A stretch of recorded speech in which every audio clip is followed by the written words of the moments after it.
Hello there. If you're thinking of starting a poultry farm, you probably want to listen to what I have to say. Welcome to my channel. Thank you for tuning in. My name is Susan, and I want to share a little of what I know about poultry farming. This is the truth about chicken farming, which nobody probably tells you about. Broiler farming in Kenya may look like a quick money project. This is because the broilers mature in 35 days or less, and so to somebody who has not put that into practice, you might think that that is very quick money, because probably within the 35 days somebody will have made their 15,000, 20,000 depending. However, there are those truths, the reality that probably nobody tells you about, which I'm going to cover here. Stay with me. One such challenge is the cost of feeds. It is always on the rise here in Kenya. While the cost of feeds is rising, the cost of chicken, the selling price of the chicken, is not rising simultaneously. So you find the margin to the farmer is always reducing. Other than the increase in the cost of feeds, there is also the quality of the feeds going down. So you find this time round, you might use a brand of feeds and it gives you good results. But using it on another batch, you find that the results are not the same, probably because the supplier has watered down the quality of the feeds. That's another challenge that us chicken farmers in Kenya are facing. Another challenge with the broiler farmers is the high mortality of the broilers. Broilers are very delicate, and a small mistake or mishandling will result to death. When the farmer records several deaths or several mortalities, that is going to impact directly on their profit, because there are those fixed costs which, whether you are rearing 50 birds or whether you are rearing 200 birds, they will still stand. So it is much better when the flock is big, because when the fixed cost is shared among just few number of birds, then the impact on the cost of production goes up. When I talk of mortalities, I can't fail to highlight a disease called ascites or waterberry. This is a big challenge to farmers. It's brought about by various conditions. For example, not having enough airflow in the chicken house. It is also brought by the feeds. Since these broilers are maturing in 35 days, it means that they are being fed to high protein feeds. So you find the body of the chicken is growing, but the organs are not growing in line with the body. So you find some organs fail, like the liver. This ascites or waterberry becomes a big challenge because it affects the birds when they are already mature, meaning they have already fed, they have already used heat, the farmer has labored, and most of the time they die from the 4th week onwards. It's a big loss. So that's another big challenge facing the broiler farmers. However, it doesn't mean that it cannot be controlled, but it's a tricky situation. It's a tricky situation to balance off all conditions and ensure that you achieve the 35 days of maturity, at the same time not get the chicken having the waterberry. This is a chicken which has died from ascites or the waterberry, like I mentioned. You can see the size of that chicken. Tell me now, when the farmer loses such a big chicken, it's such a loss. The other challenge with broiler farming in Kenya is the poultry diseases. There are very many and they are quite a number. So you find that the diseases impact also negatively on the farmer's profit, because when the birds are sick, it means that the farmer has to get treatment either from a veterinary doctor or go to the agrovet and buy the necessary. And at the same time, it impacts on the emotions, the emotional well-being of the farmer. So diseases, sick birds is also a big challenge to the farmer.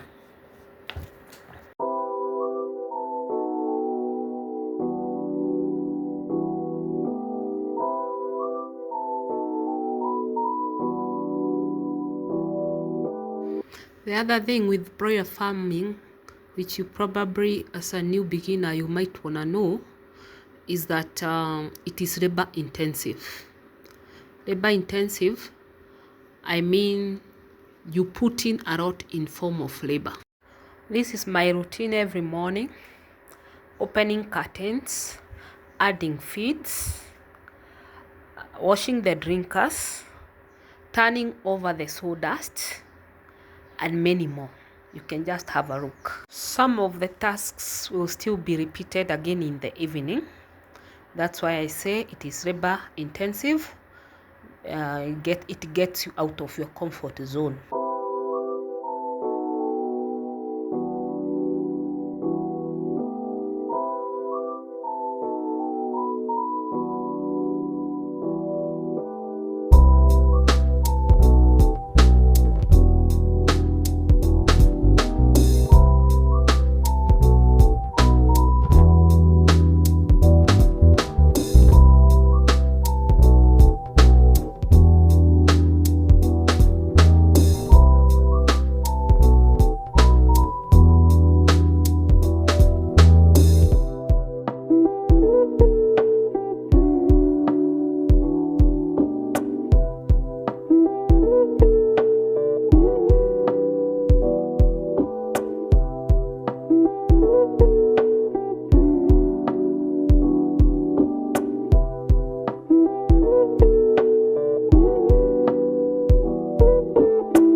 Another thing with broiler farming, which I would say, is the profit not being realized immediately. This I mean, a farmer makes a sale, but because the customer did not pay upon delivery, you see, the farmer has recorded a sale, but he can't count his profit until he's paid. Therefore, sometimes we experience delayed profit. This is not a good thing, because for some sales the farmer may have realized the profit, and for some sales the farmer has not realized the profit, and the farmer is waiting for this money, the profit, to invest or to do what he or she needed to do with the profit. So this becomes a challenge. I will also mention the emotional stress. The emotional stress is brought about by, first, I had mentioned earlier, the sick birds. When the birds are sick, the farmer is not happy. He's afraid, he or she is afraid that the birds might die, which is going to impact, obviously, on his input, on his profit. So this brings about emotional stress. The other emotional stress comes about from the fear of making losses. Like I said, the broilers mature in 35 days, and within these 35 days there's a certain weight that the farmer must have achieved for the broilers to get into the market. If the farmer fails to achieve this weight within this time, it means the birds, the chicken will feed more. And if they feed more, this goes beyond the farmer's budget. So all the time the farmer has chicken in the house, he or she is afraid, is this batch going to give me profit? Is it going to give me losses? And so all the time it is affecting the farmer emotionally. The last item that I'm going to look at, it's not the very last, but it's just among the things that I had planned to touch on, is the uncertainty of the market. There are times when we have floods in the market, chicken flooding the market. That is, many farmers have chicken, the supply is more than the demand. And according to the laws of supply and demand, when supply is higher than demand, the price goes down.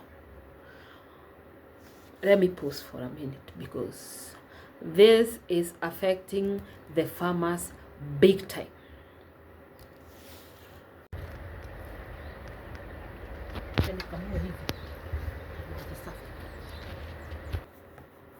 Back to our point of uncertainty of the market. As a farmer, I may not be able to predict the future, to know by the time my chicken mature, is there going to be market flood or is it going to be a high demand? If we had all this information, then everything would be flowing very nicely. Now, there's the cost of production per chicken. We can look at that on a different video. From my experience, most of the time, the cost of bringing up a broiler chicken, it averages around 350 shillings. Now, when there's market flood, I have said the price goes down because there are so many people selling and very few are buying. So the ones who are buying dictate at what price they want to buy the chicken at. As a farmer, I have produced the chicken at 350 shillings. I get to the market and I'm told that 1 kg of my chicken is going to be bought at 250 Kenya shillings. This chicken, the weight is about 1.5 kg. So if the buyer is going to buy at 250 per kg, it means my whole chicken will go at 375 shillings. Just pause and let that sink in your mind. As a farmer, you have put in all the work. You get to the market and you are told that the chicken that you have produced with 350 shillings is going to be bought at 375 shillings. It is ridiculous that the farmer for the last 35 days has only worked for 25 shillings. It happens. And sometimes you find the farmer is even recording losses. He's not even able to realize the 25 shillings. This is the reality on the ground. I haven't experienced it, but I know there are farmers who have experienced it. But I have experienced a time when what I realized as profit was so ridiculous, because as a result of the market flood, I had to sell very big chicken at a very low sales price.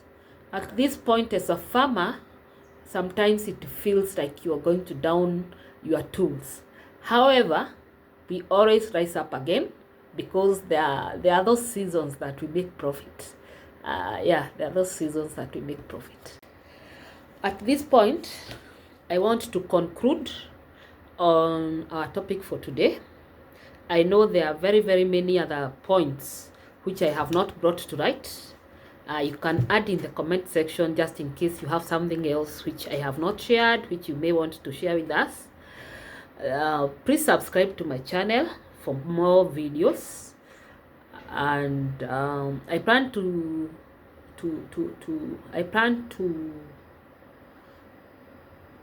do another video on the cost of production, and also another different video on the records that as a farmer you need to keep. So please subscribe for more. Thank you very much for tuning in. God bless you. See you in the next video. Bye bye.